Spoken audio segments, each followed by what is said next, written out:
memboikot produk-produk yang mendukung Israel itu tidak menyelesaikan masalah. Kamu boikot itu sekarang ya kan? Sekarang pertanyaannya, setahun depan masih kamu mau boikot? 2 tahun lagi masih mau boikot? Atau 5 tahun, 10 tahun lagi? Enggak. Boikot itu hanya panas-panas tai ayam. Oke, assalamualaikum warahmatullahi wabarakatuh. Kamu ikut boikot produk-produk yang mendukung Israel nggak? Kalau saya sih nggak ikut memboikot ya. Bukan saya tidak patuh pada MUI. Jadi gini teman-teman, apa yang terjadi hari ini, kondisi umat Islam itu sama seperti kondisi Eropa di abad pertengahan ya, di zaman-zaman kegelapan. Kenapa? Karena di saat itu Eropa semuanya mau diatur oleh agama.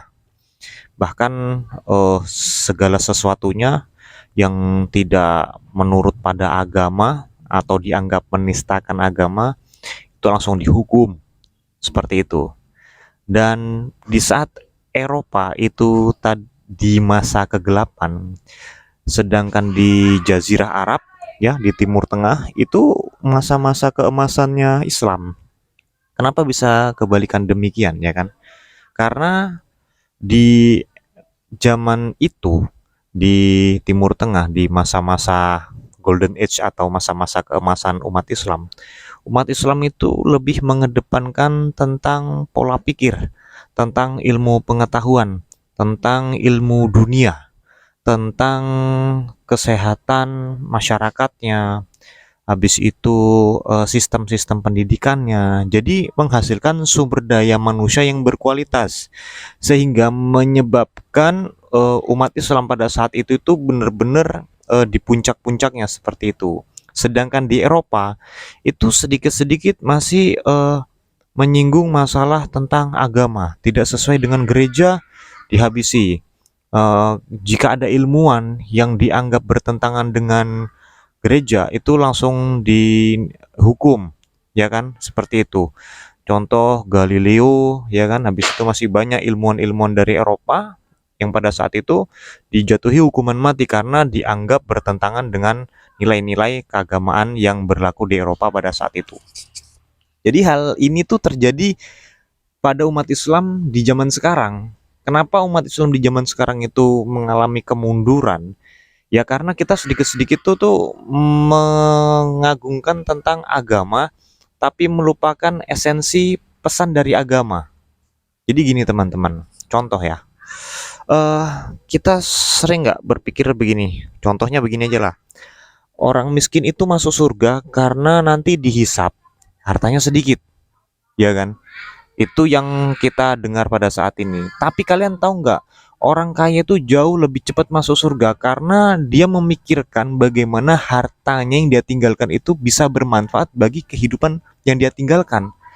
Artinya, kalau orang miskin itu mungkin masih dihisap karena hartanya sedikit, mungkin orang kaya ini karena dia tahu memanfaatkan hartanya langsung masuk surga. Seperti itu. Bahkan ketika dia mati pun hartanya masih digunakan. Nah, terus ada pertanyaan begini juga. Buat apa sih belajar-belajar matematika, fisika, astronomi dan sebagainya? Itu kan ilmu dunia. Malaikat juga enggak nanyain. Ya bener, malaikat enggak nanyain. Akan tetapi, kalian harus tahu, ilmu-ilmu astronomi, ya kan? Ilmu fisika, itu digunakan loh untuk masyarakat. Contoh kalau ilmu astronomi kita bisa menentukan kapan jadwal sholat, terus tentukan kapan kita akan puasa, kapan kita akan lebaran. Itu semua dengan ilmu astronomi. Pertanyaannya, mana yang lebih bermanfaat tadi? Ya kan, untuk kehidupan. Mungkin ilmu agama iya, tapi ilmu-ilmu seperti itu kan manfaatnya bisa dirasakan oleh banyak orang, iya kan? Nah, terus ada lagi pola pikir seperti ini. Eh Kalian ingat nggak kalau misalnya eh, lebih penting mana ya ilmu yang menurut kita ilmu dunia ya contohnya teori cracknya Pak B.J. Habibie atau Profesor B.J. Habibie, teori tentang keretakan sayap pesawatnya itu kira-kira bermanfaat atau tidak? Pasti kalian jawab itu jauh lebih bermanfaat dibandingkan ilmu agama. Mohon maaf, disclaimer dulu ya. Bukan berarti saya mengesampingkan ilmu agama. Akan tetapi saya di sini berusaha merubah paradigma dan pola pikir kalian bahwa ilmu dunia itu jauh lebih penting dan bisa membawa kita selamat di akhirat. Contohnya nih, mana lebih penting ilmu agama atau ilmu dunia? Sekarang saya tanya begini, kocok kembali ke teorinya, teori keretakan pesawat, teori keretakan sayap pesawat Profesor B.J. Habibie. Tahu nggak kalian, Profesor B.J. Habibie sekarang itu sudah nggak ada. Tapi teori keretakan sayap pesawatnya itu masih dipakai oleh seluruh perusahaan penerbangan di seluruh dunia. Dan kamu tahu nggak, orang-orang yang hari ini terbang naik pesawat mau pergi ke Mekah, mau mengantarkan bantuan, itu teknologinya berdasarkan teorinya Profesor B.J. Habibie. Nah, kembali ke teori yang ini. Ada 3 hal yang akan kita tinggalkan ketika kita mati, ya kan? Eh, apa namanya? Sedekah jariah, ilmu bermanfaat, dan anak-anak soleh. Kalau sedekah jariah kita bangun masjid misalnya. Kalau suatu saat masjid itu kena bencana alam ya kelar, nggak ada lagi sudah pahalanya. Tapi kalau ilmu bermanfaat, guys, ilmu bermanfaat, contohnya kayak teorinya B.J. Habibie tadi tuh. B.J. Habibie mungkin mati, tapi sampai hari ini dia tuh masih dapat amalan jariah. Kenapa? Karena teorinya dia tuh masih dipakai. Bahkan mungkin sekian ratus tahun ke depan itu masih dipakai karena teknologinya masih bisa digunakan. Seperti itu. Kalau anak yang soleh ya anak kita nanti mati ya sudah selesai juga, ya kan? Jadi ilmu yang bermanfaat itu luas, bukan cuma ilmu agama, tapi juga ilmu-ilmu dunia.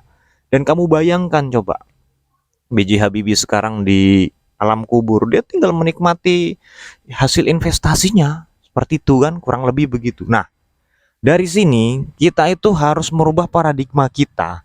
Memboikot produk-produk yang mendukung Israel itu tidak menyelesaikan masalah. Seperti itu. Kamu boikot itu sekarang ya kan? Sekarang pertanyaannya, setahun depan masih kamu mau boikot? 2 tahun lagi masih mau boikot? Atau 5 tahun, 10 tahun lagi? Enggak.